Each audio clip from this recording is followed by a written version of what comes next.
신통방통 시청자 여러분 반갑습니다. 앞뒤가 똑같은 윤태윤입니다.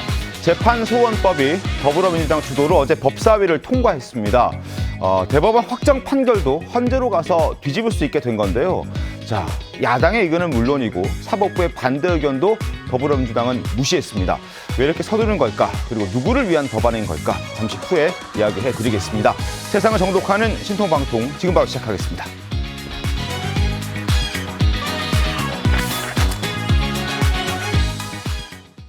2월 12일 목요일 아침 신문 펼쳐보겠습니다. 중앙일보 1면 함께 보시죠.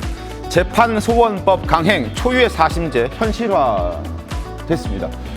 대법원 확정 판결도 헌재가 다시 판단하게 된 겁니다. 야당 의견도 사법부 의견도 무시하고 서둘러서 이렇게 강행 처리하려는 이유가 어디 있을까요? 잠시 후에 이야기해보겠습니다. 다음 시간 보겠습니다. 조선일보 5면 보시죠. 자, 대구 찾은 장동혁. 대구 시민들은 이제 그만 좀 싸워라. 보듬고 가야 하지 않겠느냐. 대구 시민들이 장동혁 대표에게 사정 부탁을 한 겁니다.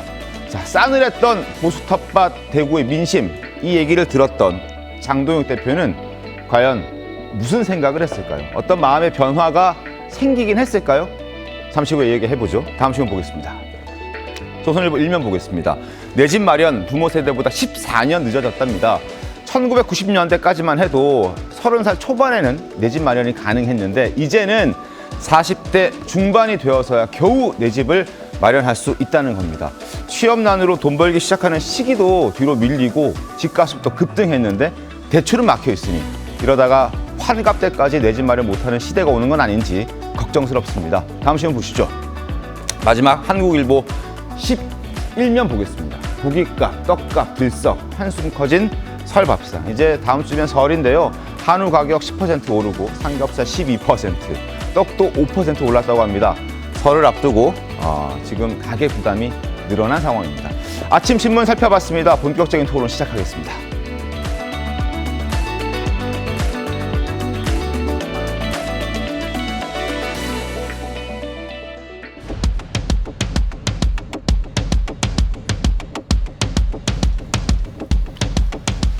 자, 오늘 첫 번째 키워드는 바닥 민심은 말한다입니다. 한동훈 전 대표 제명하고 장동혁 대표가 어제 대구로 갔습니다.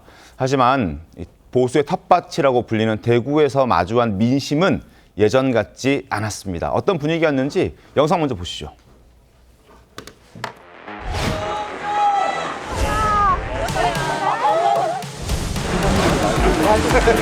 제가 할게요, 제가.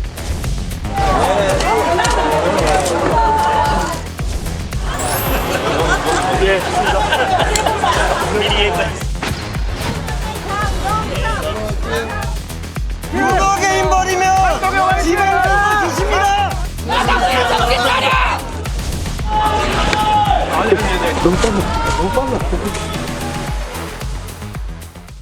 자, 지방선거 이제 넉 달도 안 남았는데요. 보수 텃밭 대구에 갔는데 민심이 심상치가 않습니다. 쓴 소리가 터져 나오는 것 영상으로도 확인할 수 있었는데 화면 함께 보시죠. 자, 국민의힘 모두와 멀어지는 것 아닙니까? 장 대표는 한동훈 제명하고 나서 이번에 오세훈 서울시장이랑 싸운다 카대 이러면 되겠는가? 민주당은 똘똘 뭉쳐서 잘만 싸우는데 국민의힘은 와 이럽니까? 이런 얘기들이 터져 나온 겁니다. 다음 장 더 보시죠. 국밥집을 하는 이태선 씨는 국민의힘에 대한 대구 민심은 다른 게 없다. 바르게 정치하라는 것이다. 모두를 보듬고 가달라라는 절절한 목소리를 대구 시민들이 냈습니다. 장동혁 대표 저 얘기 듣고 무슨 생각을 했을까요? 정상훈 소위원님, 대구 민심이 예전처럼 이렇게 일방적인 어떤 사랑만 주는 건 아닌 것 같아요. 예, 항상 그 국민의힘에서 이제 주요한 정치 행사나 명절을 앞두고서는 대구를 방문을 해서 소위 그 자신들의 지지층들의 민심을 확인하는 그런 절차를 밟고 있습니다. 네. 항상은 아니었지만 그래도 항상 대구가 국민의힘의 어떤 그 새로운 이 점프를 하기 위한 힘을 주고 지지가 되는 그런 역할들을 해왔는데요. 이번에 장동혁 대표의 대구 방문을 봤을 때는 과거처럼 우리 묻지마 지지 아니면 절대적 지지 이게 아니다라는 걸 이번에 아마 장동혁 대표도 확인을 했을 겁니다. 특히 최근에 벌어지고 있는 한동훈 전 대표에 대한 제명부터 시작해서 어떤 계속되는 당내 분열 양상이 가뜩이나 위축된 국민의힘의 어떤 그 노화를 더욱 가속시키고 있는 이런 증상이라는 것을 대구 시민들도 잘 알고 있기 때문에 지금 싸늘한 민심이 그런 불만과 어떤 변화에 대한 욕구를 반영한 게 아닌가 싶습니다. 그러니까요. 정광주 대변인님, 네. 지금 어묵 가게 하시는 박향숙 씨, 그리고 또 국밥집 하시는 이태선 씨, 와이라의 사우너 뭐 이런 얘기를 하는 거거든요. 장동혁 대표가 참 마음고생이 많을 것 같아요. 네. 실제로 장동혁 대표 어제 그 이른바 윤어게인이라는 세력은 계속 따라다니면서 장동혁 정신 차려. 네. 윤어게인 버리면 우리가 버린다. 이런 식으로 야유를 하고 다니고 또 일선에서 만나는 다른 분들은 왜 한동훈 전 대표 쳐내느냐. 오세훈 시장과도 왜 이렇게 불화하느냐. 이런 목소리를 내고 있는데 그 중간에서 자기의 길을 간다는 게 참 어렵겠다는 생각이 듭니다. 장동혁 대표가 지난해 9월에 당 대표가 됐는데 당시에는 이제 이른바 강성 지지자들이 장동혁 대표를 전략적으로 지원했기 때문에 당 대표가 된 거잖아요. 그렇죠. 그 이후에 그 사람들의 그 욕구를 받아들일 수밖에 없었기 때문에 한동훈 전 대표를 쳐냈지만 당장 4개월 앞으로 다가온 지방선거 치르려면 이걸 다 통합해야 하는데 이게 지금 물과 기름처럼 섞이지 않다 보니까 장동혁 대표가 어떤 메시지를 낸다고 하더라도 당을 하나로 만들어내는데 역부족인 상황. 그것이 어제 대구를 찾았음에도 불구하고 과거처럼 전폭적인 지지를 받지 못한 가장 근본적인 이유가 아닌가 이렇게 생각해 봅니다. 자, 대구의 민심, 서문시장을 또 찾아갔죠. 거기에서도 좋은 소리도 많이 듣지는 못했습니다. 장동혁 대표가. 박근혜 전 대통령도 항상 위기 때마다 서문시장을 찾았습니다. 박 전 대통령이 뭐 서문시장에서 한복도 맞춰 입었다는 건 잘 알려진 내용이기도 한데 그만큼 대구 서문시장은 보수에서는 아주 핵심적인 그런 지역이고 보수의 텃밭, 심장이라고 불리는 곳인데 그곳에 가서도 쓴소리를 듣고 왔던 장동혁 대표. 과연 어떤 심경의 변화가 생겼을지 좀 궁금한 상황이고요. 자, 서문시장이 어떤 곳이냐 한번 보여드리죠. 1923년 4월에 대구 중구 대신동에 자리를 잡은 아주 전통 깊은 시장입니다. 2023년 기준 점포가 4천여 개나 되고요. 상인은 무려 2만여 명이 됩니다. 중장년층이 많이 방문하고 TK 여론 형성에 중요한 역할을 하는 그곳이 바로 대구 서문시장입니다. 이곳에 가서 좋은 소리를 듣지 못했다, 쓴소리를 들었다라는 부분 조심히 어떻게 보셨습니까? 사실 여든 야든 선거에서 승리하기 위해서 제일 첫 번째 조건이 그 당내 지지 기반을 단합시키고 그 단결시키는 겁니다. 근데 잘 아시다시피 장동혁 대표가 지금 한동훈 전 대표를 제명하고 또 네. 이후에 뭐 여러 다른 의원들 제명하려고 하는 움직임들이 있는데 소위 말해 이거는 선거 지금 4개월 앞두고 지금 당이 분열하는 모습 아닙니까? 그러다 보니까 소위 보수의 상징, 보수의 텃밭이라는 저 대구에 또 저 서문시장, 상인들이 2만여 명 있는 저런 시장은 아마 우리 국내에서 드물 겁니다. 그럼요. 저런 데 가서 이제 나름대로 아까 정우성 논설위원님도 말씀하셨지만 좀 그 지지 이런 걸 받아서 에너지를 좀 보태려고 하는데 사실 저번에 그 한동훈 대표가 저 시장에 방문했을 때와는 완전히 확연히 분위기가 달랐다는 거 아닙니까? 네. 그래서 굉장히 아마 제가 보기에는 뭔가 힘을 얻으려고 그 길을 갔는데 돌아오는 장동혁 대표는 제가 보기에 고민만 더 깊어진 거 아닌가 그런 생각을 하게 됩니다. 자, 지난해 5월이었습니다. 한동훈 전 대표가 대구를 방문했을 때 모습은 어땠는지, 그때 대구 분위기는 어떤지 영상으로 한번 확인해 보시죠.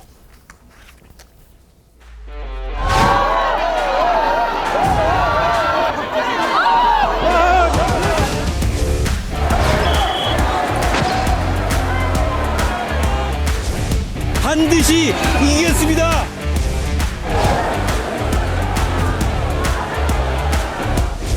우리가 우리의 할 일을 해야 될 때입니다. 제가 이재명을 꺾겠습니다.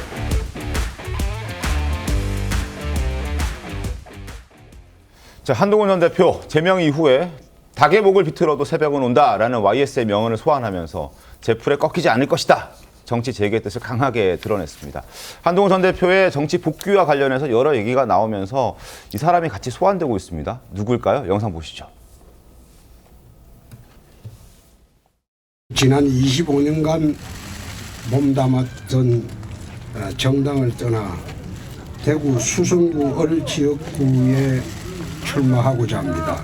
저는 협잡 김양공천의 희생양이 되어서 지금 광야에 나홀로 서 있습니다. 저 홍준표를 살려줄 곳은 오직 내 고향 대구뿐이라는 절박한 심정으로 대구 시민 여러분들만 믿고 낙동강을 거슬러 올라왔습니다. 무소속이 아니라 시민 여러분들이 추천한 시민공천의 후보로서 당당히 여러분들 앞에 서겠습니다. 자, 과거 무소속으로 출마했을 때 홍준표 전 대구시장의 모습입니다. 제2의 홍준표의 길을 가게 될 것인가라는 거지요. 바로 그것 때문에 궁금증이 또 이분이 소환되는 겁니다. 화면 함께 보시죠. 한동훈 전 대표가 제2의 홍준표가 될 수 있을까라는 부분입니다. 2020년 3월 5일 21대 공천에서 배제가 됐고 3월 17일 무소속 출마 선언, 4월 16일 대구 수성을 무소속으로 당선됐습니다.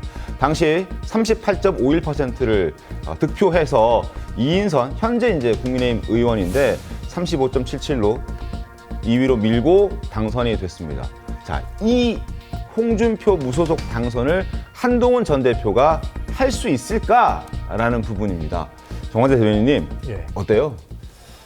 그래서 한동훈 전 대표가 지난 일요일에 턱 콘서트를 마친 이후에는 어떤 활동을 재개하지 않고 있죠. SNS에서만 본인의 메시지를 낼 뿐인데 6.3 지방선거의 보궐선거가 몇 개 지역은 확정이 됐습니다. 근데 지금 대구 지역이 현역 의원이 시장 후보가 돼서 네. 최종적으로 보궐선거가 있을지 없을지 아직 정해지지 않았어요. 마침 오늘 이진숙 전 방통위원장이 대구에서 대구시장 출마 선언을 한다고 하더라고요. 지금 여러 여론조사를 보면 누가 최종적인 국민의힘 대구시장 후보가 될지 모르기 때문에 네. 아직은 유동적입니다.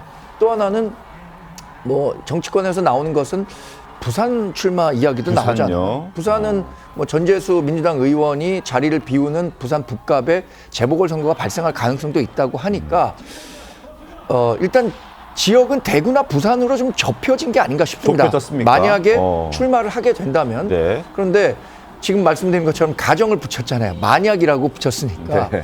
사실 한동훈 전 대표도 여러 고민을 할 수밖에 없을 겁니다. 이번에 지방선거, 보궐선거에 나가서 당선될 수 있을까? 이런 것도 선택의 요인 가운데 하나고 또 하나는 지금 당내에서는 차라리 네. 다음 기회를 봐라. 지금 당을 위해서 헌신한 비록 제명됐지만 그런 목소리들도 계속 나오고 있기 때문에 이번에 아직까지는 출마하지 말자는 의견도 상당히 있나 보죠? 그건 국민의힘 당내에 있는 의견들이죠. 그러니까 이런 것들을 종합적으로 판단할 것인데 아직 110여일이라는 시간이 남았습니다. 네. 이 기간 동안에 대단히 많은 변화가 있을 것이고 홍준표 전 대구시장 얘기를 하셨는데 4월에 있는 총선에 3월 15일에 출마 선언한 거예요. 그러니까 불과 한 달 앞두고 무소속 출마를 선언했었기 때문에 그러기에는 여전히 많은 시간이 남아있다. 두고 봐야 할 것 같습니다. 권지웅 대변인 어떻게 보십니까? 한동훈 전 대표의 선택은 어디로 갈 거라고 생각하세요? 저는 정치인 한동훈은 출마해야 되지 않을까 해야 한다. 하는 생각은 들어요. 그리고 저는 사실 한동훈 전 대표가 무소속으로 출마해서 당선될 것인가 아닌가에 되게 상당히 관심이 있는데 그 이유는 지금 이 문제는 그냥 단순히 보수 진영 내의 어떤 세력 간의 싸움만이 아니라 그 세력이 대변하고 있는 것이 헌정 질서 위에 보수 정당을 만들 것인가 아니면 다시 헌정 질서를 부정하는 보수 정당이 될 것인가 기로에 저는 서 있다고 생각합니다. 네. 그래서 그런 측면에서 한동훈 전 대표는 계엄 때 어쨌건 헌정 질서를 유지하기 위해서 싸웠던 사람이고 지금 보수 정당에서는 밀려났지만 근데 보수 진영의 어떤 아이콘 같은 사람인데 이 사람이 출마를 하지 못한다 그리고 출마해도 당선되지 못한다고 하는 건 보수 정당의 방향이 사실은 헌정 질서를 부정하는 방향으로 나아갈 가능성이 매우 높습니다. 그런 차원에서 예의주시한다. 네. 근데 그것은 이제 당분간은 그것이 이제 민주당과 같은 네. 여권에는 되게 좋은 일일지 모르겠지만 정치 전체로 보면 좋은 일이 아니어서 사실은 보수 정당이 건강하게 재건할 수 있는 어떤 잠재성을 한동훈 전 대표가 보여줘야 되지 않을까 하는 생각을 듭니다. 알겠습니다. 한동훈 전 대표가 대구에 출마하기 위해서는 그 지역과 한 곳이 비어야 하는 상황입니다. 대구 지역의 국민의힘 다수의 의원들이 대구시장 출사표를 던진 상황인데 그 면면들 한번 보시죠. 자, 누구누구 있는지 한번 보여드리겠습니다. 추경호, 주호영, 유영하, 그리고 백광식, 이재만, 홍석준, 윤재옥, 최은석. 자, 추경호 의원이 22.6%, 주호영 의원이 19.9%입니다. 오차 범위 내에서 양강, 이강 체제를 구축하고 있는 상황인데 추경호 의원 지역구, 주호영 의원 지역구. 이제 여기가 만약에 빈다면 여기에 출마할 수 있다라는 거죠. 그리고 이진숙 전 방통위원장도 얼마 전에 출판 기념회 했고요. 오늘 이제 또 대구시장 출마 선언 한다고 하니까 후보군이 이렇게 9명쯤 됩니다. 현역 의원들은 적지 않고요. 그래서 추경호 의원이 지금 지역구인 달성군, 그리고 수성갑, 주호영 의원의 지역구. 아마 이곳에 빈자리가 발생을 한다면 한동훈 전 대표가 출마할 수 있다. 그럼 당선될 수 있을까? 제2의 홍준표가 될 수 있을까? 궁금증이 붙습니다. 정상훈 의원님 어떻게 보세요?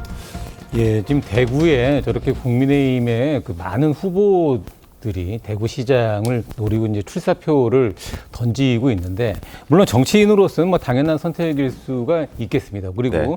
국민의힘 입장에서는 가뜩이나 이번 지방선거 전망이 어두운 상태에서 확실하게 자신들이 당선될 수 있는 보장이 있다라고 판단되는 대구에 저렇게 많은 분들이 출마를 희망하는 건 당연한 현상일 수도 있겠지만, 어찌 보면 지금 국민의힘의 현 상태를 반증하는 하나의 좀 징후일 수도 있습니다. 사실 이번에 출마하겠다는 저 분들 같은 경우에 상당히 중앙정치에서 중진 역할들, 뭐 원내대표, 그렇죠. 국회 부의장, 앞으로 중앙정치에서 해야 될 일들이 상당히 많은 분들이거든요.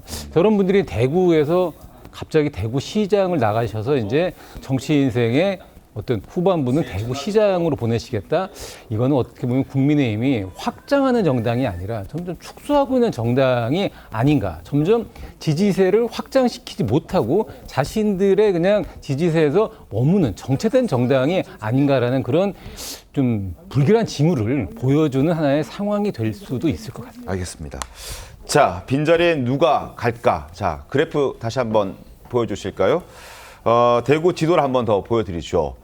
여러 지역구들이 있는데 지금 현재 양강 체제를 이루고 있는 추경호, 주호영 이 두 의원의 지역구가 빈다면 한동훈 전 대표 출마 가능성 있습니다.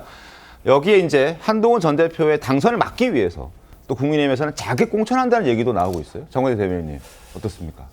정말 많은 변수들이 있는 거죠. 네. 조금 전에 언급했던 그 이진숙 방통위원장이 대구시장 선거 출마를 선언했어요. 네. 그런데 경선이라는 걸 하게 될 텐데 과연 현역 의원이 최종 후보가 될 건지 네. 아니면 지금 이진숙 전 방통위원장에 대한 지지세도 대구에서는 만만치 않거든요. 경우에 따라서는 이진숙 전 방통위원장이 공천을 못 받을 경우에 어허. 해당 지역에 그 국민의힘 공천을 받을 가능성도 저는 있다고 보궐선거 보거든요. 출마할 가능성도 있다.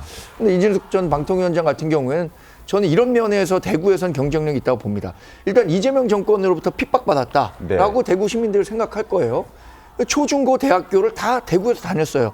본인의 DNA는 대구에서 형성됐다 이렇게 얘기할 정도니까 대구 시민들이 정서적인 일치감을 가질 수도 있기 때문에 그런 상황에서 만약에 한동훈 전 대표가 해당 지역에 가고 이진숙 전 방통위원장이 해당 지역의 국민의힘의 공천을 받는다면 굉장히 어려운 싸움이 될 수 있을 거라고 저는 개인적으로 예측해 보거든요. 네. 그런 것들을 종합적으로 고려해서 판단하게 될 텐데 그래서 거듭 말씀드리지만 6월 3일 지방선거잖아요. 저는 5월 3일 정도나 가야 한동훈 전 대표가 출마를 할지 그리고 해당 지역이 어디가 될지 이게 정해지지 한 전 대표가 미리 뭐 3, 4월부터 가서 나는 이 지역에 가서 출마하겠다라고 하는 순간 민주당이나 국민의힘이나 한동훈 전 대표를 낙마시키기 위해서 다양한 노력들을 할 텐데 그런 것들을 한동훈 전 대표가 굳이 먼저 나서서 할 가능성은 적다. 아까 권 의원님 말씀하신 것처럼 한 전 대표가 정치적으로 이번에 그 도전에 나설 가능성은 크다고 봐요. 네. 그러나 어느 지역이 될까가 들어가서는 시간이 아직 많이 남은 문제다라고 봅니다. 여전히 고민하고 있다. 자, 대구에서 지금 과연 어떤 일이 벌어질지 궁금한 상황에서 국민의힘 내부에서는 당권파와 친한계 간의 징계 대결이 지금 벌어지고 있습니다. 징계 위기에 놓인 친한계 배현진 의원이 어제 윤리위에 출석해서 소명을 했는데요. 장동혁 지도부를 향해서 작심 발언 쏟아냈습니다. 배현진 의원 목소리 들어보시죠. 중앙당이 처리하기 힘든 숙제를 저희 서울시당 윤리위원회가 용기 있게 해냈다고 생각을 합니다. 다만 염려되는 것은 이 윤리위원회가 제명과 탈당이 문제가 아니라 저의 당원권 정지 등의 결정을 내려서 저희 서울시당의 공천권 심사를 일제히 중단시키고 이제껏 6개월간 쌓아온 저희의 조직을 완전히 해산하는 길로 가는 것입니다. 공천권은 중앙당 지도부의 전유물이 아닙니다. 저를 정치적으로 단두대에 세워서 마음에 맞지 않는 혹은 껄끄러운 시당위원장을 징계할 수는 있으나 민심을 징계할 수는 없다고 생각합니다. 중앙당 윤리위원회에 소명하러 가기 전에 배현진 의원의 모습입니다. 그리고 저 직전에 전날 밤 11시에 배현진 의원이 서울시당 위원장으로 있는 서울시당에서는 고성국 씨를 또 탈당 권유, 징계하고 저 자리에 갔던 겁니다. 어떻게 봐야 되겠습니까? 정우삼 위원님. 징계로 서로 맞불 전쟁을 벌이고 있다. 이런 평가들도 있던데요. 예, 그 지방선거라는 큰 선거를 앞두고 이 정당에서 중앙당에서 서울시당 위원장을 징계를 하고 서울시당에서 또 이제 뭐 밖에 그 외부에 있다가 방금 이제 들어온 소위 이제 빅마우스 유튜버를 징계를 하고 이런 일 사실 있을 수 없는 일이거든요. 왜냐하면 서울시당이라는 거는 지방선거에서 상당히 공천에 중요한 역할을 하는 그 기구이기 때문에 여기 서울시당 위원장을 뭐 징계를 한다? 이렇게 될 경우에 소위 전선이 흐트러지고 전열이 정비가 될 수가 없습니다. 상식적인 정당에서는 벌어질 수 없는 일이 지금 국민의힘에서 벌어지고 있는데 방금 그 배현진 의원의 그 이야기를 쭉 들어보면 상당히 또 일리가 있는 또 이야기를 하고 있거든요. 그렇기 때문에 이번에 벌어지고 있는 저 징계 전쟁, 징계를 둘러싼 징계 전쟁이 어떤 결론이 나올지는 예상할 수 없지만 장동혁 대표가 애초에 당대표가 되면서 첫 일성으로 한 게 이제는 체제 전쟁이다. 뭐 이런 얘기를 했었단 말이죠. 근데 이 당이 운영되고 흘러가는 모양새를 보니까 체제 전쟁은커녕 그냥 징계 전쟁을 하고 있는 것 같아요. 이런 것들이 유권자들에게 어떤 인상을 줄지 이번 선거에서 아마 유권자들이 평가를 할 겁니다. 알겠습니다. 자, 저희는 다음 주제 가겠습니다. 자, 대구만큼 또 뜨거운 곳이 바로 경북입니다. 경상북도. 경북을 잡아라. 뜨거워지고 있는 지방선거 준비 현장 한번 가보겠습니다. 국민의힘 이 후보들이 가장 열띤 경쟁을 펼칠 것으로 예상되는 지역이 이제 대구였고, 그리고 대구에 준하는 곳이 바로 경상북도입니다. 경북도지사 출마를 선언하고 오랜만에 언론에 나와서 또 눈길을 끈 인물이 있는데 바로 최경환 전 경제부총리입니다. 어떤 말 했는지 영상 먼저 보시죠. 요즘도 제가 어디 가면은 당신 말 들어서 그때 자기를 잘해서 잘했다. 고맙다. 그때 집 안 샀으면 큰일 날 뻔했다. 뭐 이런 말씀들을 많이 인사를 많이 하시죠. 있습니다만은 최경환이는 빚내서 집 사라. 뭐 이렇게 이제 언론에서 그렇게 이제 워딩을 했습니다만은 결과적으로 그때 제가 그런 말 한 적은 없지만은 결과적으로 그 말 듣고 집 산 분들은 지금 그래도 걱정 없이 살고 있는 상황이죠. 양재민 변호사님, 요즘 뭐 대출 규제나 이런 부동산 규제들이 워낙 많기 때문에 내 집 마련하기 너무 힘든 상황인데 아침에 제가 신문 읽었을 때도 부모 세대보다 지금 14년이나 집 마련하기가 더 길어졌다, 늦어졌다라는 보도도 나왔었는데 그만큼 그런 차원에서 이제 최경환 전 경제부총리의 워딩이 다시 좀 화제가 되고 있는 것 같아요. 그렇습니다. 본인이 어쨌든 뭔가 경제를 다뤄봤다. 그리고 내가 그때 목소리를 높여서 이야기를 했던 그러한 정책들이 결국에는 좀 맞다라는 것을 좀 강조하고 싶었던 것으로 읽힙니다. 지금 이재명 정부가 취하고 있는 부동산에 대한 기조와는 사실상 좀 반대되는 그러한 정책을 어떻게 되면 이 빚을 내서 집을 사라라고 외쳤던 그런 시대였기 때문에 조금은 뭐 대립되는 지점도 분명히 있다라고 생각을 합니다. 합니다. 네. 일단은 본인이 출사표를 던지면서 이렇게 내가 경제는 믿고 살릴 수 있다, 내지는 부동산 경기 부양을 할 수 있다라는 자신감을 내비친 것으로 읽히고요. 다만 이제 과거와 지금의 좀 상황의 차이는 있는 것이기 때문에 네. 그 부분에 대해서는 판단은 또 별도로 이루어질 것으로 보입니다. 자, 최경환 전 경제부총리, 권지웅 대변인님, 네. 이재명 대통령의 부동산 정책을 비판하면서 이제 네. 자신의 목소리를 내고 있는데 네. 권지웅 대변인 어떻게 보셨습니까?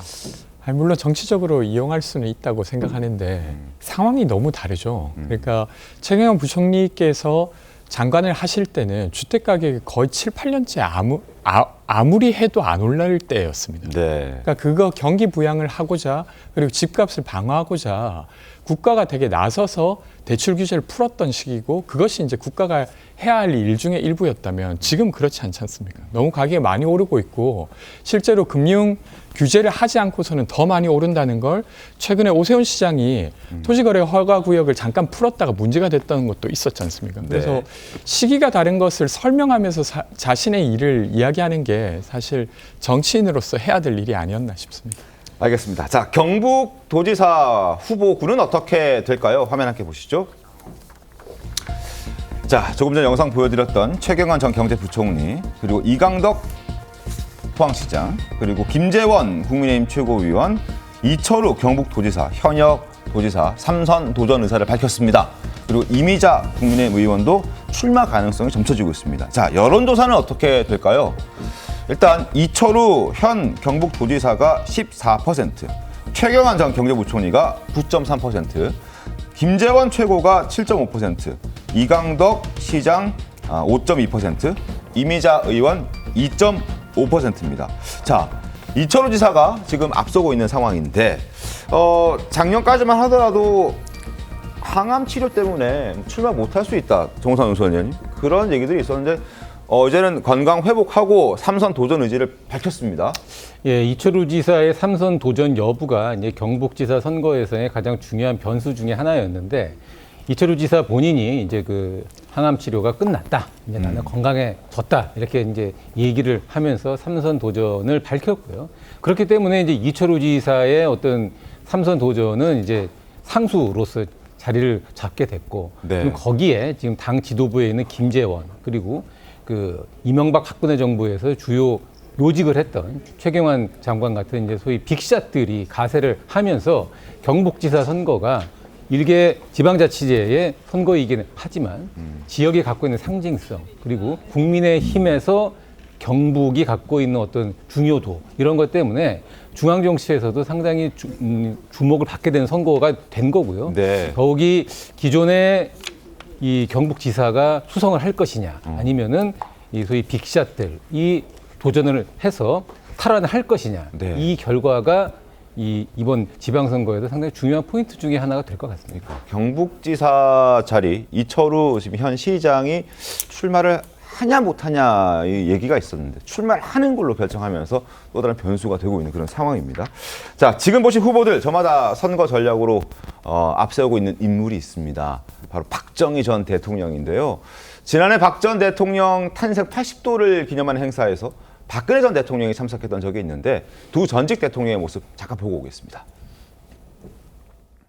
시간이 지나갈수록 아버지에 대한 그리움이 점점 더 깊어지고 있다는 것을 느끼고 있습니다.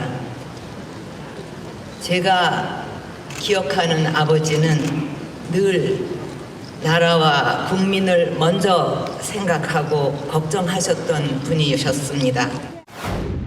이제 보니 인자들 참 훌륭하오.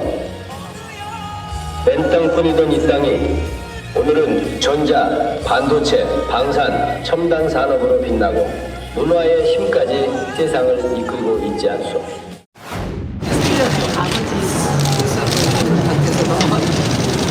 많이 느끼고 있었기 때문에 AI가 하니까 좀 뭔가 낯설어요. 자, 지금 너도나도 경북도지사 출마를 하고자 하는 사람들이 박정희 전 대통령 마케팅 중이어서 박정희 전 대통령과 박근혜 전 대통령의 영상을 잠깐 보여드렸습니다. 화면 이어서 함께 보시죠.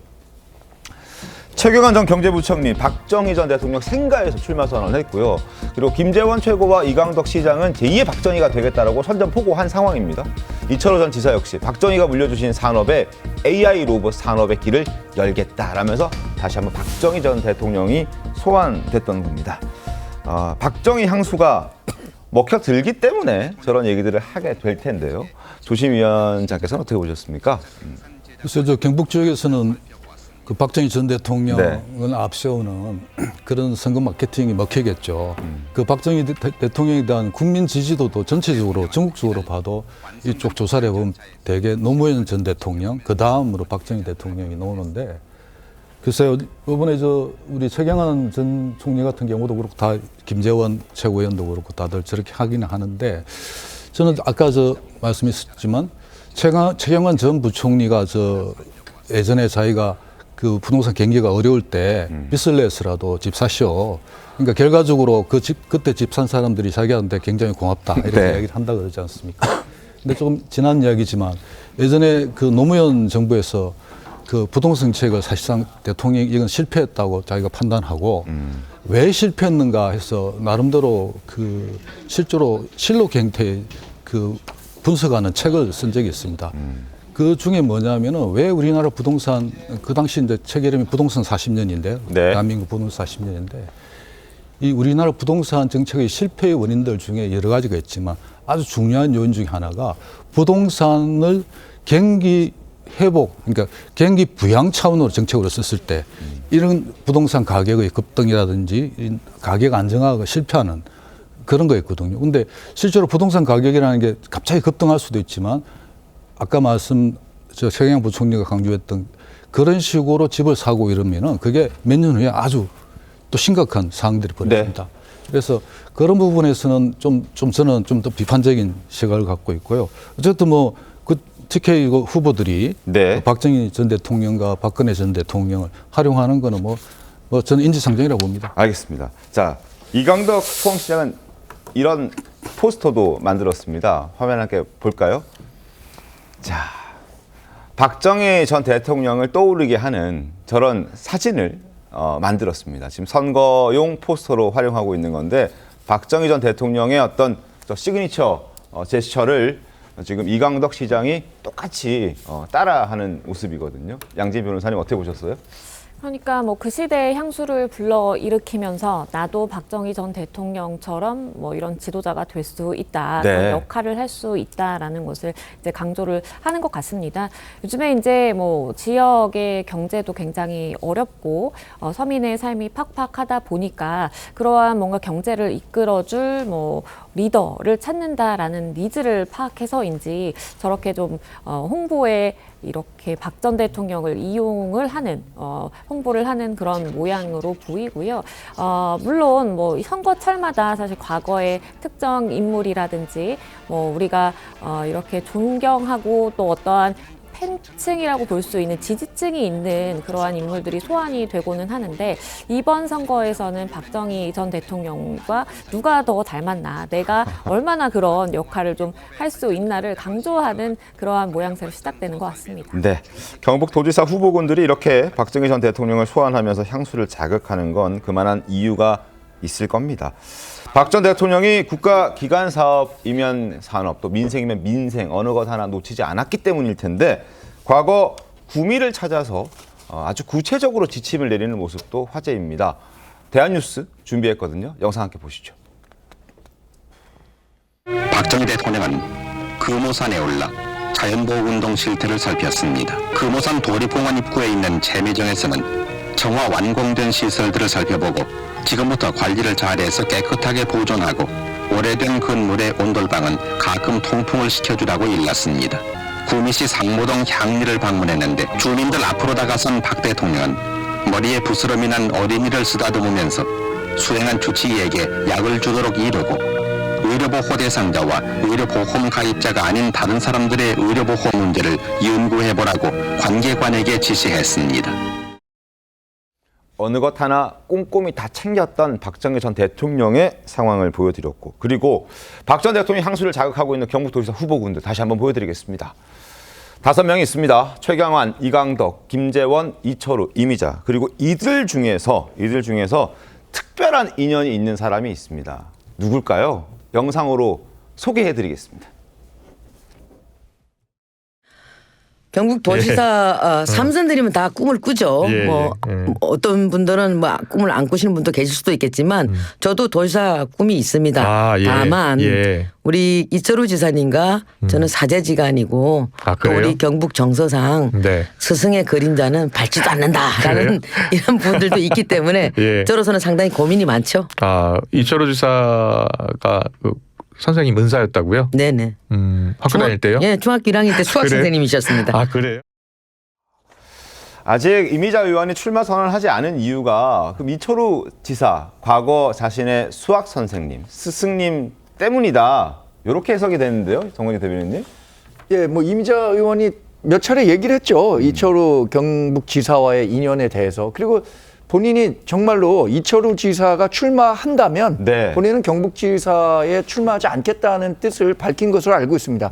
그래서 그 경북지사 선거에서 가장 큰 변수는 이철우 지사가 정말로 3선 도전에 나설 것인지 아니면은 뭐 지금은 건강상의 이유는 전혀 아니라고 합니다만 후진들에게 길을 열어줄 것인지 알 수는 없습니다만 어쨌든 뭐 이철우 지사가 앞서 나가고 있는 것은 사실인데 여론조사 결과 보셨지만 현직 지사가 지금 누리는 프리미엄이 상당히 적은 것 같아요. 1등 후보인 이철우 지사와 2, 3위권에 있는 그 여러 후보들 간의 격차가 다른 지역은 현직 지사가 있는 경우에 현직 지사 프리미엄이 상당히 높은 상황이거든요. 예를 들어서 뭐 서울시장이라든가 충남지사 이런 쪽은 국민의힘이 그 단체장을 맡고 있음에도 불구하고 현직 단체장에 대항하는 사람들의 지지율이 이만큼 나오지 않는데 경북 지역은 이 격차가 상당히 적단 말이에요. 그래서 그 결과는 조금 더 지켜봐야 될 것 같고 만약에 이철우 지사가 출마하지 않는다면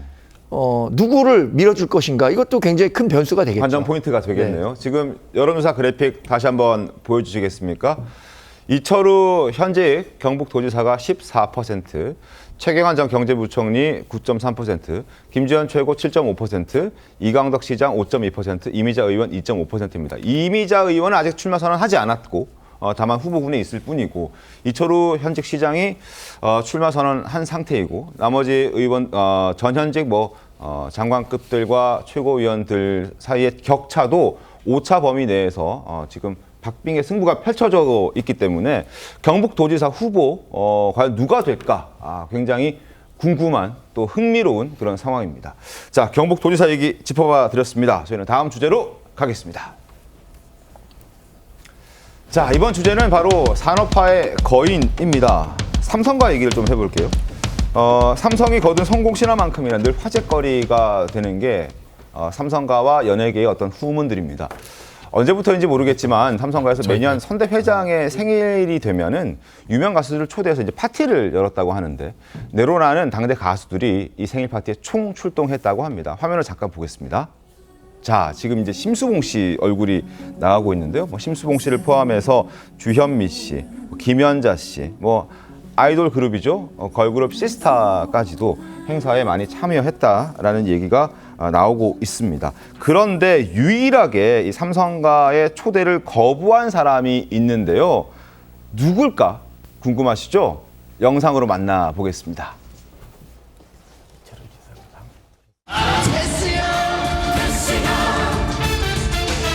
세상이 왜 이래 왜 이렇게 힘들어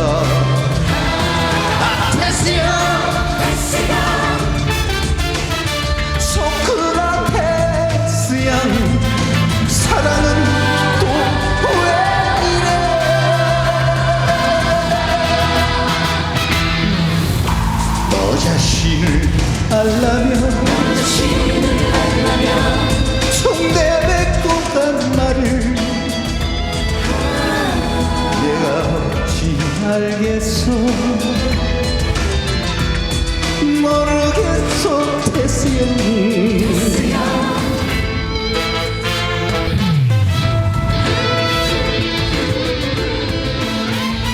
자, 오늘이 이제 이병철 회장의 고 이병철 회장의 생일이라고 합니다. 1910년 2월 12일이 생일이라고 해서 저희가 이제 삼성과 생일과 관련된 얘기를 좀 해드릴 텐데, 이 여러 가수들을 초대했고 파티를 열었는데 유일하게 지금 삼성가의 초대를 거부했던 사람이 바로 영상으로 보여드렸던 나훈아 씨였다고 합니다. 양지민 변호사님. 그러니까요. 네. 근데 굉장히 좀 유명하고 인기 있는 가수들이 많이 이 행사에 참석을 해서 노래를 불렀고, 그리고 그만큼 굉장히 뭐 페이도 셌겠죠. 그럼에도 불구하고 네. 이 나훈아 씨의 경우에는 내 노래를 들을 수 있는 사람은 오로지 이 돈을 내고 내 티켓을 구매한 사람들이다라면서 내 노래를 듣고 싶으면 콘서트장으로 오시라. 나를 라고 부를 게 아니라 콘서트장으로 가라. 그렇죠. 그렇게 얘기를 하면서 거절을 했다라고 알려지는데, 이 거절 일화가 굉장히 뭐 유명할 수밖에 없는 것이, 대부분의 가수들은 행사에 참석을 했다라고 해요. 근데 네. 유일하게 이런 행사를 거절한 가수가 나훈아 씨라고 합니다. 이야, 강단 있네요, 나훈아 씨는. 저 이런 행사에 많은 연예인들이 가보고 싶어 합니다. 아. 실제로도 왜 나는 안 불러줄까 이런 얘기들도 있고요. 그리고 이제 삼성가의 이제 모델로 활동하고 있는 그 연예인들 같은 경우에는 네. 기업 행사를 많이 가기 때문에 실제로도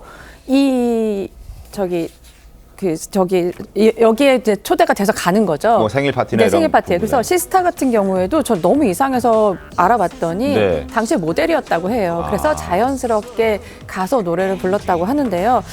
이렇게 할 수 있는 건 정말 나훈아라 가능하지 않을까라고 하고요. 이런 일화 때문에요. 요즘 네티즌들 같은 경우에는 나훈아 형 정말 대단하다, 자존심 뿜뿜이다, 막 이런 이렇게 댓글도 달리고 있는데요. 네. 근데 나훈아 씨 같은 경우에는 이제 그 콘서트에서도 정말 많은 작심 발언들을 쏟아내잖아요. 특히나 정치적인 이슈를 민감한 사실 부분도 지적을 너무나 하죠. 민감합니다. 옛날, 솔직히 말하면 옛날 가수분이잖아요. 근데 옛날 가수분들은 조금 어려워하긴 해요. 이 정치적인 부분에서 만약에 내가 발언을 잘못했을 때 활동에 좀 제약을 과거에는 받았었잖아요. 그래서 좀 자제하긴 하는데 나훈아 씨 같은 경우에는 정말 그 과감한 발언으로 좀 화제를 모았었죠. 심지어 이제 마지막 공연에서는 네. 우리 국민들이 이제 회초리를 들어야 된다 이런 식으로도 얘기를 했어요. 그게 뭐였냐면 다들 너무나 민감하기도 하고 아실 텐데 정치적으로 지금 굉장히 양쪽이 극대화되고 있잖아요. 그 부분을 바로 지적하신 건데요.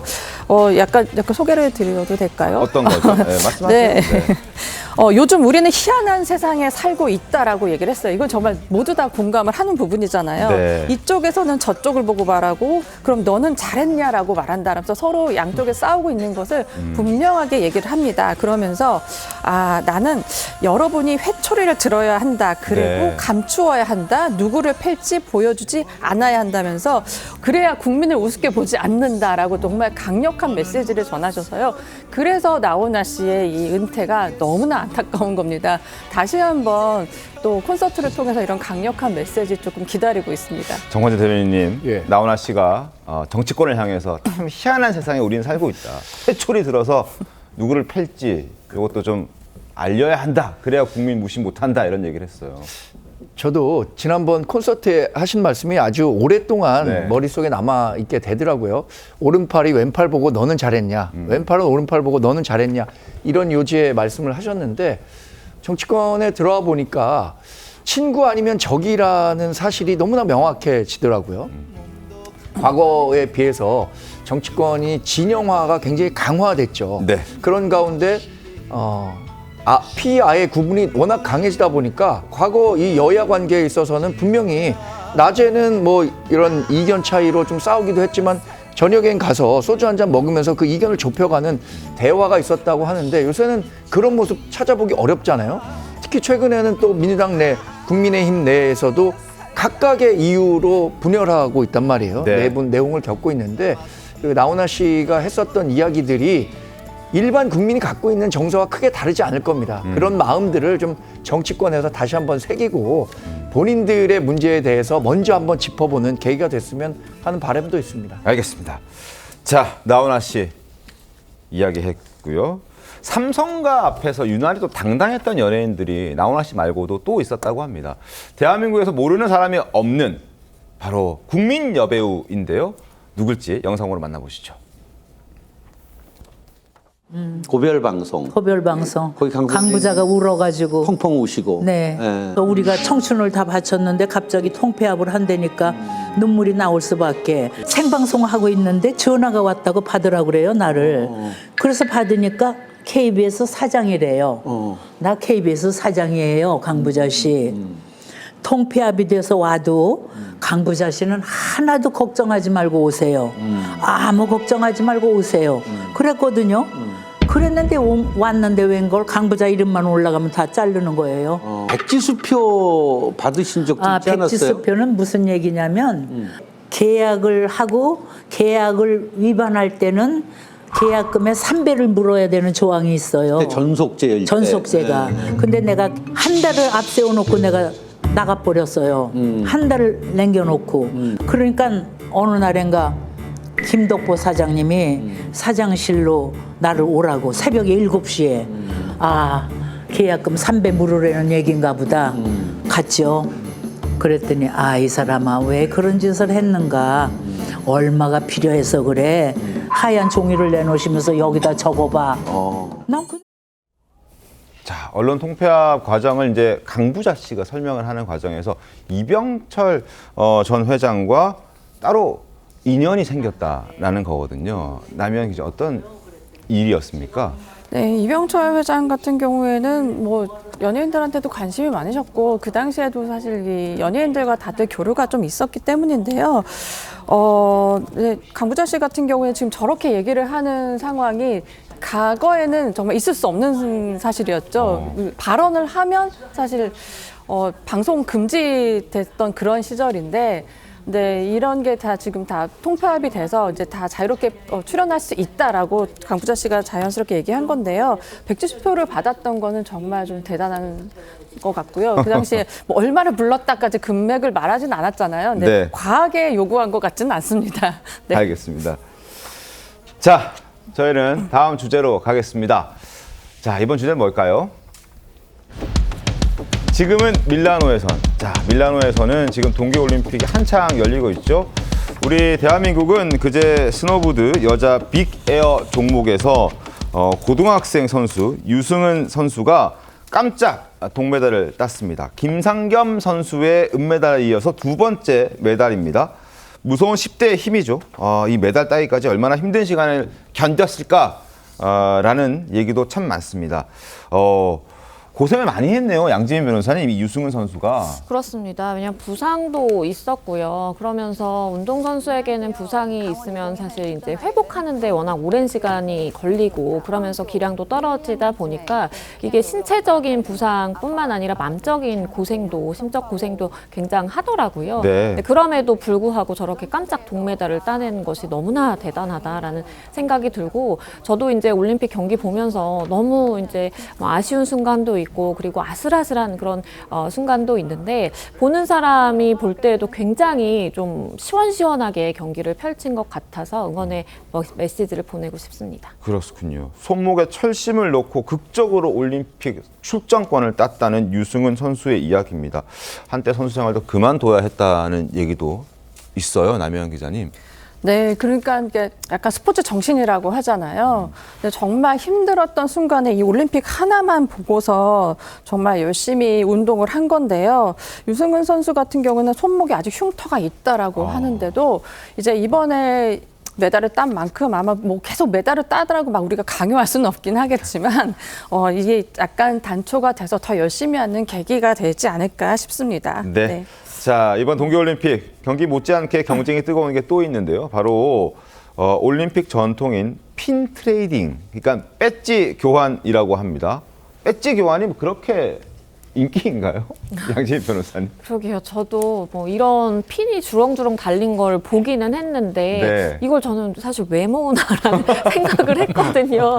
근데 이제 디자인마다 이렇게 특이한 그때만 나오는 디자인들도 있고 그러다 보니까 이거를 서로 교환도 하고 하나 굉장히 디자인이 특이하고 뭐 한정판 뭐 이런 배지들의 경우에는 또 배지 여러 개를 줘야 하나를 받을 수 있고 그렇다라고 해요. 그래서 저런 거를 뭐 가방에 주렁주렁 다는 것도 옛날에 본 적이 있는데 이번에는 선수들이 인터뷰를 할 때도 이렇게 목걸이에 핀이 주렁주렁 달린 모습이 또 팬들이 보기에는 굉장히 좀 뭐랄까 멋져 보이기도 하고 나도 그렇게 하고 싶다라는 마음을 좀 불러일으키는 것 같고요. 네. 특히나 우리 선수들 경우에 이 이메나 선수의 경우에는 이렇게 핀을 교환하는 모습이 포착되기도 해서 많은 팬들이 좀 눈길을 가는 그런 모습이기도 했습니다. 그러니까요. 핀 컬렉터, 핀 교환이 또 이번 올림픽에서 열풍이라고 하는데 물론 양지인 변호사는 저걸 왜 저러나라는 뭐 그럴 수 있죠. 뭐 저도 그렇습니다만 어쨌든 저걸 또 열풍이라 생각하고 희귀 아이템의 경우에는 일반 핀 서너 개를 줘야 간신히 교환할 수 있다. 우리가 여행 같은 데 갔을 때 권지용 대변인님 약간 좋은 곳에 가면 이렇게 자석 같은 거 사거나 뭐 기념품 사는 그런 개념으로 받아들이면 될까? 그렇습니까? 어쨌건 그때의 시간을 기억하기 좋은 방식 중에 하나가 물건을 네. 하나 남기는 거지 않습니까? 그렇긴 그런 하죠. 의미이기도 하고 워낙 이제 올림픽이라고 하는 게 누구나 알만한 행사다 보니까 특히나 이 핀에 대해서도 그런 어떤 애정이나 열정 이런 것들이 쌓여서 뭐 교환되고 그런 거 아닐까 싶습니다. 자, 핀 트레이딩, 배지 교환, 핀 교환, 올림픽의 또 열풍이라고 합니다. 자, 그리고 선수들만큼이나 또 선수들을 생각하는 코치들의 열정도 대단하겠죠. 쇼트트랙 부문에서 김길리 선수의 코치가 손에 $100짜리를 쥐고 전력 질주하는 일이 생겼다고 하는데 남영 기자님 왜 $100짜리를 쥐고 전력 질주했습니까? 저기에는 특별한 사연이 있습니다. 국제 빙상 연맹에서는요. 이게 규칙으로 규정하고 있습니다. 왜냐하면 이게 항의를 함부로 많이 자주 하게 하지 않기 위한 방편이긴 한데요. 네. 이게 만약에 이렇게 달려가서 받아들여졌잖아요. 항의가? 그럴 때는 항의가 받아들여지면 이 돈을 받습니다. 하지만 받아들여지지 않는다면 그 돈은 그대로 국제 빙상 연맹에 기속되게 되는 거죠. 돈을 내야 항의할 수 있는 건가요? 네. 그러면? 그러니까 이게 너무나 과도할 수 있잖아요. 그러니까 네. 조심해서 생각을 해야 되고 그 돈과 함께 그 항의서가 있습니다. 그거 두 개를 다 갖고 이제 해야 되는데 아쉽게도 한국 이번에 좀 아쉬웠잖아요. 네. 받아들여지지 않아서 $100는 다 받지 못한 것으로 알려졌습니다. 양지인 변호사님, 네. 원래 올림픽 무대에서는 항의하려면 돈을 내야 했었나요? 그렇지는 않은 것 같고 빙상연맹에서 워낙 이제 이렇게 항의를 하고 문제 제기를 하는 게 많아지다 보니까 하나의 네. 방편으로서 마련이 된 것으로 보여지고요. 그렇기 때문에 저렇게 $100를 들고 뭐 이렇게 뛰어가는 그런 모습들이 조금 낯설게 느껴지기도 하는 측면이 있어 보입니다. 이게 어느 경기든 꼭 뭐 빙상 연맹에서 주최하는 그러한 경기가 아니라고 하더라도 이의 제기라든지 뭐 다시 이제 영상을 돌려본다라든지 이런 그 길은 마련이 되어 있는데 이것이 너무 빈번하다 보면 경기가 지연이 되기도 하고 그리고 이런 것 자체가 굉장히 뭐 부담으로 작용할 여지도 있기 때문에 이렇게까지 해야 되는 것 아닌가라는 생각이 듭니다. 이게 지금 쇼트트랙에 한해서 그런 거죠? 그렇습니다. 그러니까 쇼트트랙의 경우에는 사실은 근데 워낙 이제 빠르게 스피드를 올리는 경기이다 보니까 선수들끼리 많이 부딪히기도 하고 넘어지고 이런 경우가 많잖아요. 그래서 개인적인 생각으로는 오히려 뭐 피겨라든지 뭐 이런 종목의 경우에는 이렇게 항의를 하는 경우가 드물고 그런데 이런 쇼트트랙의 경우에는 그런 게 빈번할 그런 종목인데 거기에 한해서 $100? 이렇게 $100를 하는 게 빙상연맹 측에서는 좋을 수 있겠다라는 생각도 드네요. 알겠습니다. 항의하려면 $100를 내야 된다. 항의가 받아들여지면 돌려받지만 그게 받아들여지지 않으면 $100는 잃을 수밖에 없다. 야, 이런 올림픽 정신에 맞는지도 잘 모르겠습니다. 자, 올림픽 얘기해드리고 있는데 이번 올림픽의 사랑꾼들의 어떤 면모도 화제이고요. 그리고 선수들의 경기를 보기 위해서 지금 영상 보이시죠? 나무에 올라간 코치들도 있습니다. 어떤 경기에서 저 나무에 올라가서 선수를 보고 있는 건가요, 양지인 변호사님? 이 경기의 경우에는 사실 이제 위쪽에서 이렇게 스키라든지 보드를 타고 내려오게 되잖아요. 네. 이거를 아래서 볼 때는 하나도 안 보이거든요. 기다려야만 이제 볼 수가 있는 것인데 이게 저렇게 올라가도 되는지 사실은 좀 의문이긴 합니다. 위험하기도 하고 저 나무도 사실 보호를 해야 되는데 워낙 좀 간절하게 내가 코칭한 선수가 어떻게 잘 시작 전부터 해서 내려오는지를 보고 싶다 보니까 저렇게 또 올라간 분들이 한두 명이 아니에요. 그래서 감독 입장에서는 정말 좀 애정을 가지고 시선을 담아서 이렇게 보기 위함이라고 생각이 되지만 이해가 되지만 저게 좀 저 일을 계기로 해서 제재라든지 뭔가 좀 이렇게 보호하기 위한 시설을 별도로 또 설치한다라든지 이런 대책이 좀 마련될 가능성이 있어 보입니다. 알겠습니다. 그리고 메달을 딴 선수들의 포상금도 화제입니다. 자, 김상겸 선수 포상금이 얼마인지 아십니까? 무려 2억 원입니다. 그죠? 야, 2억 원이나 받았습니다. 포상금으로. 네, 2억 원을 받았고요. 그리고 다들 그걸 물어봤어요. 이 2억 원은 어디다 쓸 것이냐라고 물어봤을 때 김상현 선수는 아직 내 손에 들어오지 않기 때문에 현실감이 안 든다라고 하면서 대신에 아내한테 은메달을 걸어주겠다. 아내의 선물이다라고 얘기했는데요. 네. 특히나 김상현 선수 같은 경우에는 이번에 너무나 이제 힘들게 운동을 했던 과거들이 좀 얘기들이 나왔었어요. 그래서 예능 프로그램에도 이미 나오기로 되어 있는데요. 31살까지 지원이 쉽지 않았기 때문에 조금 막노동을 좀 했었다고 하고요. 그리고 아직 나이는 숫자에 불과하다는 걸 몸소 보여준 선수예요. 지금 30대 후반인가 40대 후반인가? 37살로 알려져 있습니다. 30대 후반이죠. 근데 금메달을 딴 선수가 아마 40대였을 거예요. 네. 그래서 나는 아직도 더 열심히 하고 싶다라고 얘기를 했고요. 잠시 한국에 입국을 했습니다. 왜냐하면 이게 비자 문제 때문에 입국을 했는데요. 그 와중에서도 아내한테 너무 고맙다면서 계속 울먹이는 게 화제가 돼서 이 부부가 동시에 화제 사랑을 받고 있습니다. 그리고 그 아내 같은 경우에는요. 그 남편이 보통 이렇게 경기를 하면 숨죽여 보잖아요. 근데 이분은 그때 108배를 했다고 합니다. 그래서 더 화제가 됐습니다. 그러니까요. 네. 가끔 못 보는 분들이 있어요. 혹시나 실수하거나 또 뭐 징크스 같은 것들 때문에 내가 보면 안 된다. 하여튼 뭐 응원하는 마음으로 108배를 했고 그런가 하면 이렇게 아름다운 보통의 사랑이 조명되는 경우도 있지만 이번에 동메달 리스트 노르웨이의 바이애슬론 선수는 동메달을 따고 자신의 여자친구를 향해서 뜬금없이 불륜을 고백하는 경우도 있었다고 합니다. 양지인 변호사님. 뭡니까? 그러니까요. 저 선수가 그래도 성적은 좋았거든요. 네. 레그레이드 선수인데 그런데 이 기쁨을 만끽하기보다는 갑자기 인터뷰에서 본인이 바람을 피웠다라는 이야기를 한 겁니다. 아무래도 이 전 여자친구가 있었는데 바람을 피워서 내가 굉장히 속상하게 했고 하지만 내가 이만큼 뉘우치니까 좀 나에게 다시 와달라라는 취지에서 가장 용서를 구하는 어떤 그렇죠. 본인이 고백이었군요. 가장 소중하고 가장 영광스러운 순간에 이렇게 얘기를 한 것 같은데 저 여자친구 입장에서는 사실 원하지 않게 전 세계로 저 바람 피웠다라는 얘기가 알려지게 된 거잖아요. 어떨지 좀 의문입니다. 동메달 땄으니까 나 잘했으니까 봐달라 뭐 이런 취지였을 것 같은데 그래서 여자친구는 어떻게 반응했나요? 반응이 안 좋았습니다. 안 좋았어요? 여자친구가 나는 저렇게 온 세상에 이것이 공개되는 걸 원치 않았다라면서 이렇게 인터뷰를 통해서 본인이 바람 피운 것에 대해서 사죄한다라고 해도 돌아갈 생각이 없다라고 인터뷰를 또 별도로 했다고 합니다. 알겠습니다. 자, 다음 키워드 가겠습니다.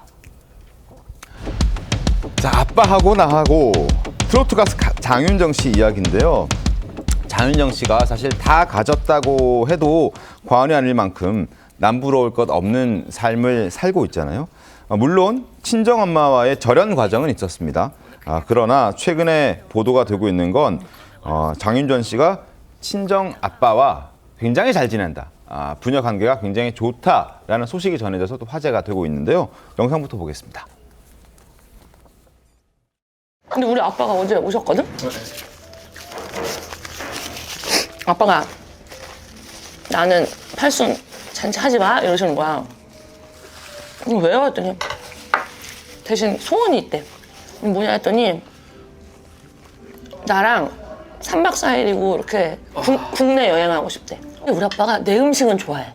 내가 해주면 좋아하셔. 내가 뭐 이렇게 찌개 끓여주고 그렇게 하잖아. 너무 맛있게 드셔. 근데 내가 딱 해주면 막 진짜 어른한테 이런 표현 좀 그렇지만 코를 박고 드셔.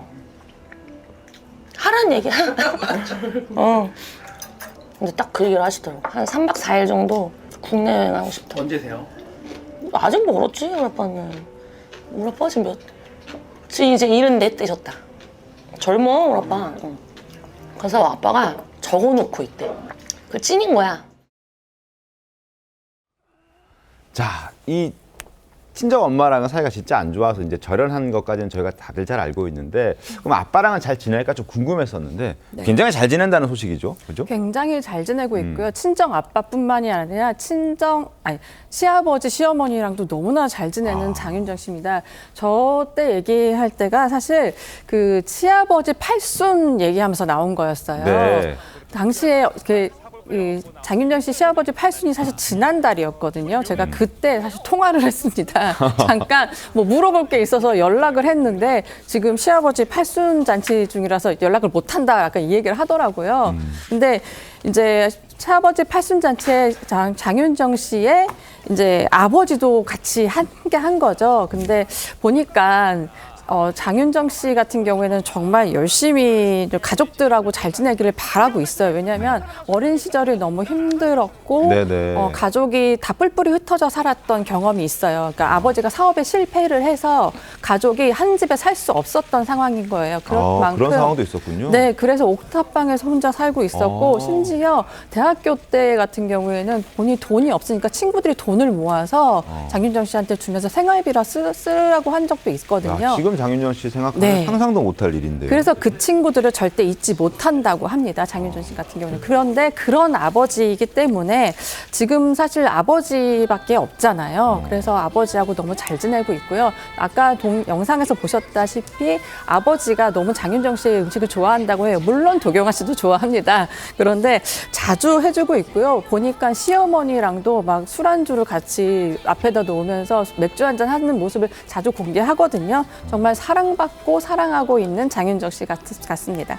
그리고 장윤정 씨가 이제 트로트의 데모가 된데도 아버지의 영향이 굉장히 컸다고 들었어요. 맞습니까? 네, 장윤정 씨 하면 원래 트로트 가수로 데뷔한 게 아니었어요. 장윤정 씨는 강변가요제로 데뷔를 했었어요. 강변가요제? 네, 보통 보면 저 나이 때는 트로트 가수를 하고 싶지 않아 했었습니다. 근데 좀 여의치 않았어요. 데뷔를 했음에도 불구하고 여전히 너무 경쟁은 치열했고 힘들었었는데 알고 보니 이제 아버지가 그 과거에 그 첫 소속사 사장님과 인연이 있었던 거예요. 근데 장윤정 씨 어릴 때를 모습을 본 것이죠. 근데 그 당시에도 어릴 때부터 장윤정 씨 그 얘기 하거든요. 자기의 목소리는 약간 뽕기가 있다. 조금 뭘 불러도 잘났다. 어릴 때부터 동요도 약간 트로트처럼 불렀다고 해요. 그래서 타고난 뽕기. 네, 그래서 어릴 때 그런 장윤정 씨를 본 이제 소속사 사장님이 트로트 한번 해보자라고 해서 시작했는데 정말 대박이 났고 인생이 이제 탄탄대로가 시작된 것이죠. 그러니까요. 정말 트로트 가수 중에서는 뭐 거의 넘버원이 아닐까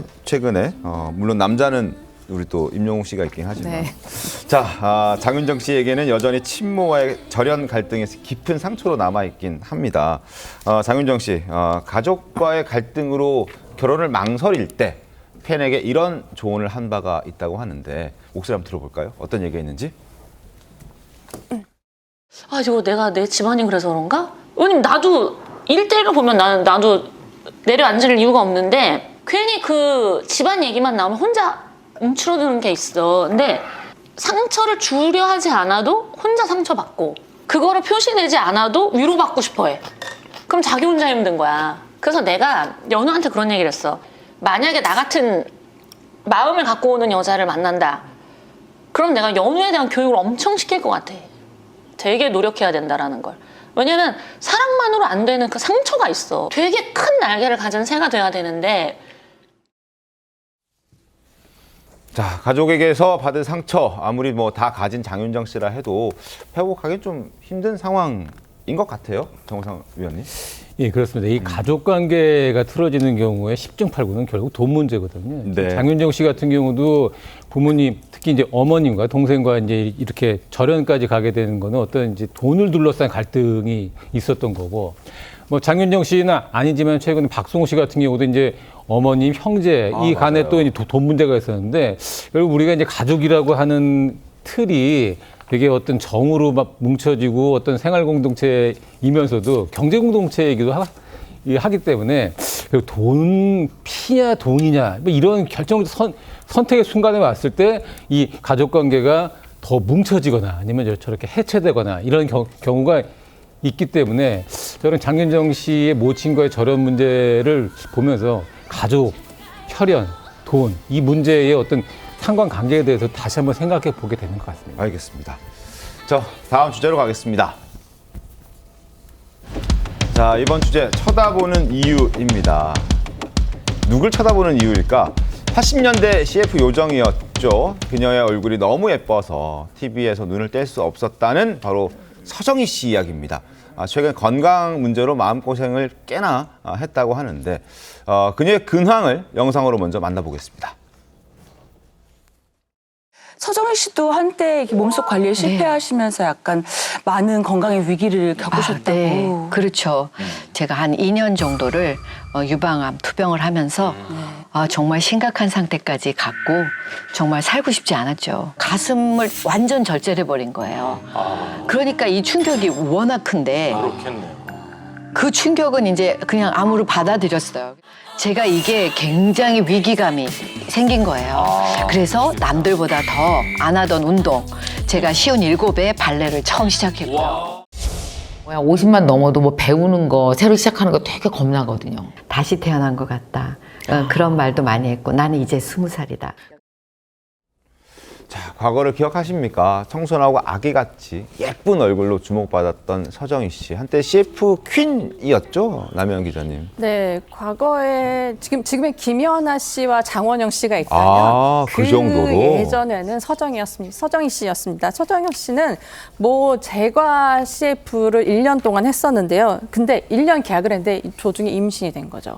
그래서 중도에 이제 하차를 했음에도 불구하고 너무나 예쁜 나머지 인기가 폭발했습니다. 네. 그리고 80년대 후반부터 90년대 초반까지는요, 거의 서정희 씨 전성 시대였습니다. 그가 뭘 입고 뭘 먹고 그리고 어떤 가전제품을 쓰는지 정말 완판녀라고 할 수 있었는데요. 정말 독보적이었습니다. 심지어 근데 저는 좀 이해가 안 되는 부분이 살짝 있었습니다. 어떤 서정희 부분이었어요? 씨가 만삭 때 몸무게가 36kg이었다고 만삭 때? 만삭 때요. 예, 그리고 허리 사이즈가 25인치라고 하는데요.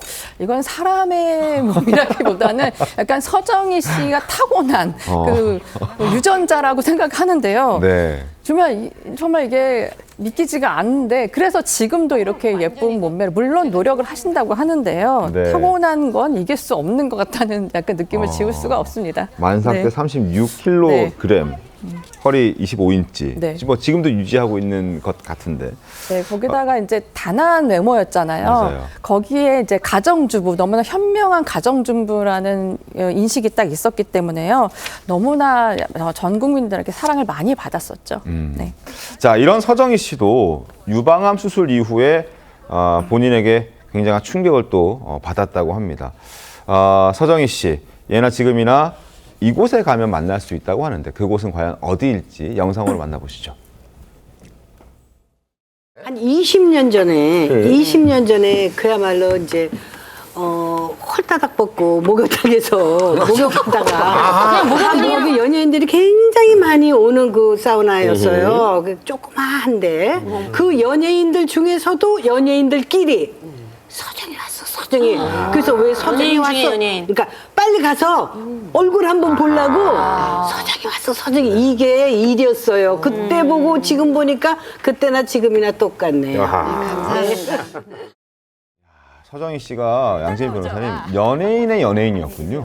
그렇죠. 그때 당시에도 워낙 이제 CF 요정으로 이름을 날리고 있었고 그런데 또 스스럼 없이 이렇게 사우나라든지 대중 목욕탕을 드나들다 보니까 다른 연예인들도 서정희 씨가 오면 한 번 좀 얼굴을 보고 싶어서 이렇게 가서 봤다라는 일화가 전해지기도 했고 서정희 씨가 워낙 이런 뭐 사우나를 즐겨하는 걸로 좀 유명한 것 같아요. 네. 그러다 보니까 예나 지금이나 이렇게 좀 다니기가 힘들 수 있는데 그럼에도 불구하고 다른 사람의 뭐 시선이라든지 이런 거 의식하지 않고 잘 소탈하게 이용을 한다고 합니다. 그렇군요.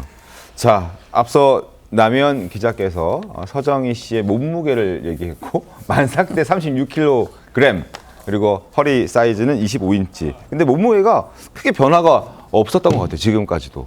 네, 서정희 씨 같은 경우에는 정말 관리의 여왕이라고도 할 수 있어요. 타고난 것도 있지만 관리도 열심히 하는데요. 한참 다닐 때는요. 무조건 엘리베이터를 타지 않았다고 해요. 그냥 계단으로 걸어 다녔고요. 그리고 등산도 했고 아까 화면에 보셨다시피 발레를 했다고 하잖아요. 네. 근데 그 발레는 아마 서동주 양이랑 같이 했을 거예요. 딸도 엄마를 닮아서 너무 몸매가 예뻐요. 그래서 같이 너무 열심히 하고 있고요. 그리고 서정희 씨가 재혼을 했습니다. 6살 연하 남과 했습니다. 그래서 네. 두 분이 정말 열심히 같이 운동도 하고요. 외식도 자주 하고 종종 동반 모임에 같이 모습을 드러낸다고 하는데요. 여러 가지 이런 사정 때문에 아마 서정희 씨의 미모와 이 건강이 유지되는 것 같습니다. 알겠습니다. 자, 서정희 씨 얘기 해드렸습니다. 자, 마지막 주제로 가겠습니다. 싸움은 이제부터 끝날 때까지 끝난 게 아니다라는 말이 있죠. 하루가 멀다 하고 치열한 싸움이 벌어지고 있는 정치판에도 적용됩니다. 특검 추천에 대한 사과와 합당 무산으로 한 발 물러선 듯 보였던 친정청래계, 이대로 물러설 수 없다라는 계산인 걸까요? 특검 추천을 둘러싸고 돌연 책임론 공방이 벌어졌습니다. 목소리 들어보시죠. 민정 라인에서 전준철 변호사의 특검 추천에 대해 2차례 부정적 의견을 냈음에도 제가 이를 묵살했다는 보도가 있었습니다. 이는 명백한 허위사실이고 저의 인격에 대한 모욕이라고 생각합니다. 전준철 변호사의 쌍방울 변호인 이력이 문제가 되었다는 것은 언론을 통해 알았습니다.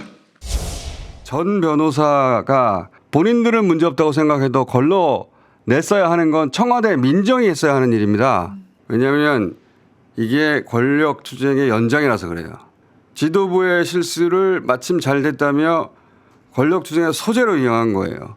대통령의 심기를 자신들 정치적 욕망에 이용해 먹는 거예요.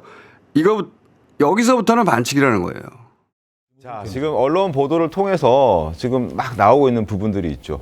청와대 관계자 그리고 여당 특검 추천 후보 전 2차례나 이성윤 의원에게, 최고위원에게 부정적인 의견을 전달했다. 그러니까 전준철 변호사 안 된다라고 전달했다라는 게 청와대의 입장이고, 근데 이성윤 의원은 아니다, 통화를 했는데 그 전준철에 대한 비토 의견은 듣지 못했다라면서 둘이 진실 공방이 또 벌어진 겁니다. 자, 통화는 2차례 했는데 정말 얘기를 안 했을까요? 이성윤 의원은 못 들었을까요? 정우성 의원님 어떻게 보십니까? 글쎄요, 이제 뭐 저 양측의 어떤 진실 공방으로 벌어지고 있기 때문에 뭐 누가 맞다 이런 거를 판단하기는 어렵습니다. 그러나 이번 그 전준철 변호사 특검 그 추천 과정을 보면 현재 네. 여권이 어떠한 시스템으로 굴러가고 있는지를 우리가 좀 이해하는 데 상당히 도움이 되는 것 같아요. 왜냐하면 일단 전준철이라는 변호사가 무슨 뭐 보수 이런 쪽이 아니에요. 기본적으로 진보 쪽에 있는 분이고, 네. 특히 아까 얘기했던 추천을 했다는 이성윤 최고위원이 검찰에 있을 때 자신과 함께 일을 했고 무엇보다 대학 후배입니다.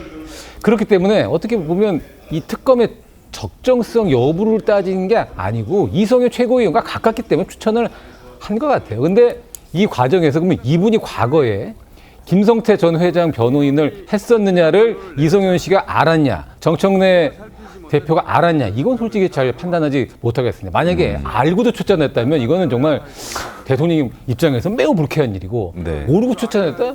그렇다면 이건 어떻게 보면 당내 검증의 문제인데, 이걸 청와대 민정에서 제대로 검증을 못했다라고 얘기했던 아까 김어준 씨 이야기를 들어보면 좀 김어준 씨가 상당히 코너에 몰려 있구나라는 걸 알 수가 있어요. 왜냐하면 김어준 씨는 어찌됐건 지금 여권에서 특히 민주당과 청와대에서 절대적인 영향력을 행사를 해왔고, 내가 한마디 하면 민주당이나 청와대가 그렇게 쫙쫙쫙 움직였습니다. 근데 이번에 합당 과정에서 내가 응원했는데 안 된 거예요. 네. 그리고 소위 개딸로 상징되는 민주당 극성 지지층들이 비토의 분위기를 보이고 있어요. 그렇기 때문에 김어준 씨가 상당히 지금 위기에 몰려있는 상황에서 제가 보기엔 아무 말이나 지금 하고 있는 상황이에요. 그렇기 때문에 이 상황을 어떻게 김어준 씨가 극복을 할지, 그리고 소위 민주당 핵심 당원들이 김어준 씨나 어떻게 보면 정청래 대표에 대해서 어떻게 어떤 위기를 극복하는 길을 놔줄지, 아니면 정말 계속적으로 비판에 가할지,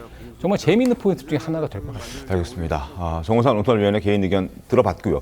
그런데 김어준 씨는 민정이 움직였어야 되는 건데 그들이 못했다라고 얘기하고 있는 반면에 더불어민주당의 장철민 의원은 아니다, 이게 왜 민정의 일이냐. 민정은 이미 다 추천되고 난 다음에 잘 걸러냈다.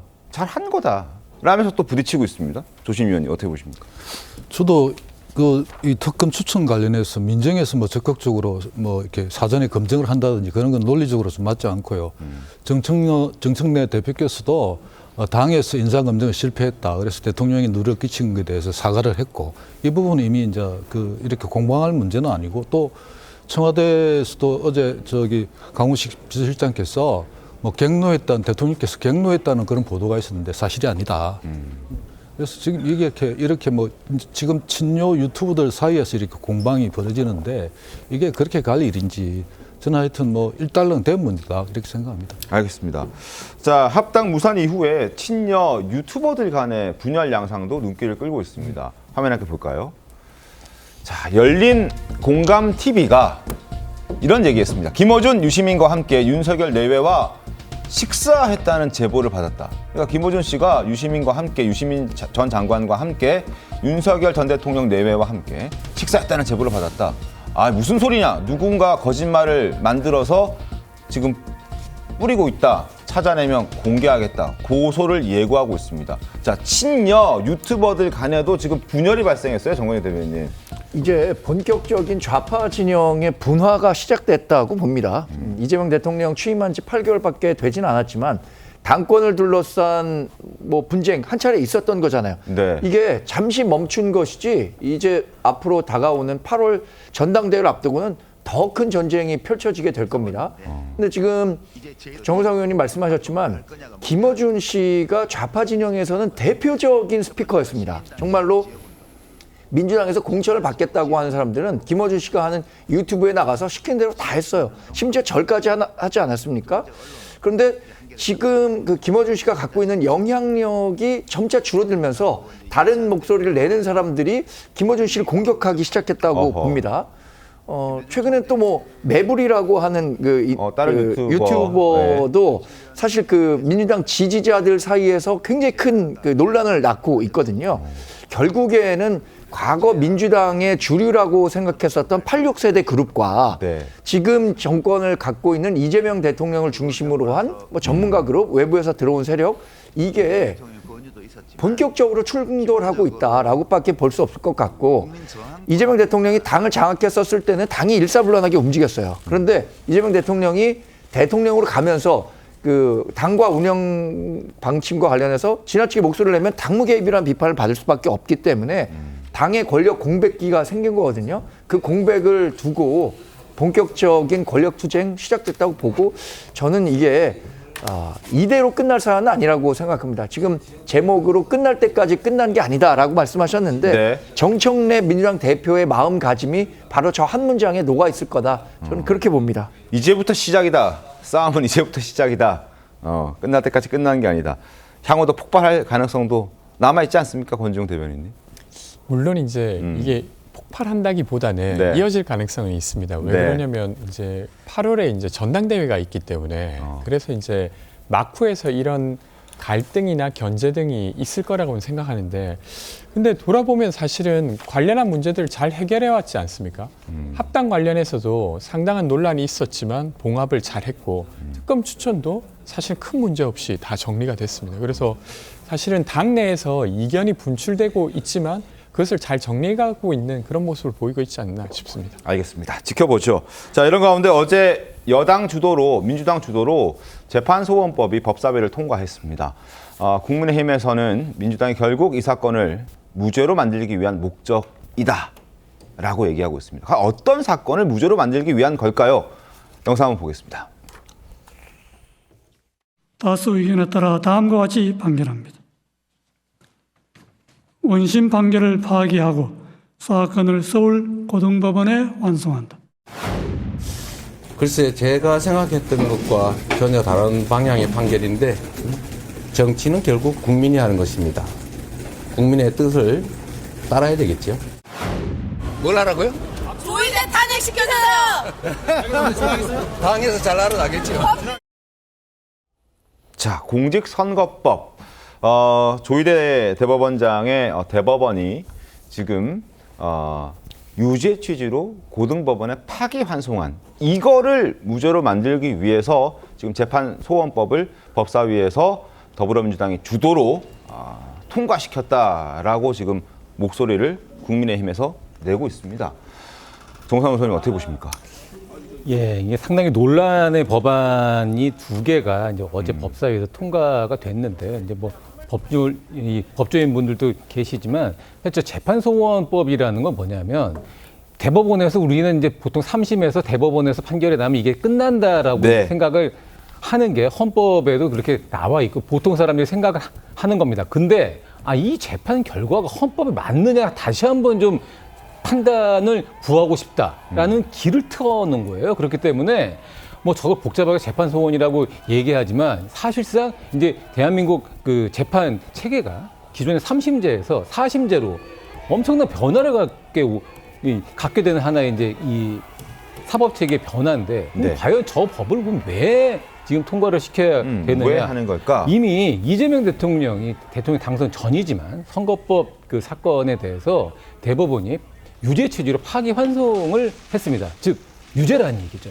그렇기 때문에 지금 큰 사정의 변화가 없으면 대통령이 임기가 끝나게 되면 저 선거법의 어떤 그 재판 결과에 따라서 응당 대가를 치러야 되는 게 예정이 돼 있는 겁니다. 그런데 지금처럼 재판소원법이 통과가 돼서 법이 만들어지게 되면 이 사건 헌법재판소에 다시 한번 판단을 구할 수 있는 길이 열리는 거고요. 이미 헌법재판소는 정치적인 구성상 이 대통령에게 유리한 쪽으로 구성이 좀 바뀌어 있습니다. 그렇기 때문에 대법원의 판결 결과가 바뀔 수 있는 여지가 생기거든요. 그렇기 때문에 재판소원법이 다른 목적이 아니고 이재명 대통령을 위한 위인설관 같은 이런 법이라는 지금 비판이 나오고 있는 겁니다. 그렇군요. 이재명 대통령 구하기가 시작됐다라는 얘기도 함께 나오고 있습니다. 자, 화면 함께 보시죠. 검찰이 대장동 사건 항소 포기했고, 그리고 더불어민주당에서 아예 그 공소 취소 촉구를 하는 모임을 오늘 출범시킵니다. 더불어민주당 의원 162명 중에서 80명 넘게 이 모임에 참여하고 있습니다. 그리고 재판소원법 민주당 주도로 법사위를 통과시켰다. 뭐가 이렇게 바쁘냐라는 지적이 나오고 있는 거죠. 조심히 어떻게 보십니까? 우선 이재명 대통령 공소 취소를 위한 우리 그 민주당 의원들의 모임이라는 거는 기본적으로 지난 윤석열 정부 하에 정말 검찰이 이재명 당시 대표를 죽이기 위한 아주 이거는 그 정치적인 기소였다. 이건 많은 국민들도 또 동의하고 있습니다. 이 부분에 대해서 여론을 행사하고 실질적으로 공소 취소를 하는 방법들을 마련하기 위한 그런 모임이라고 보고요.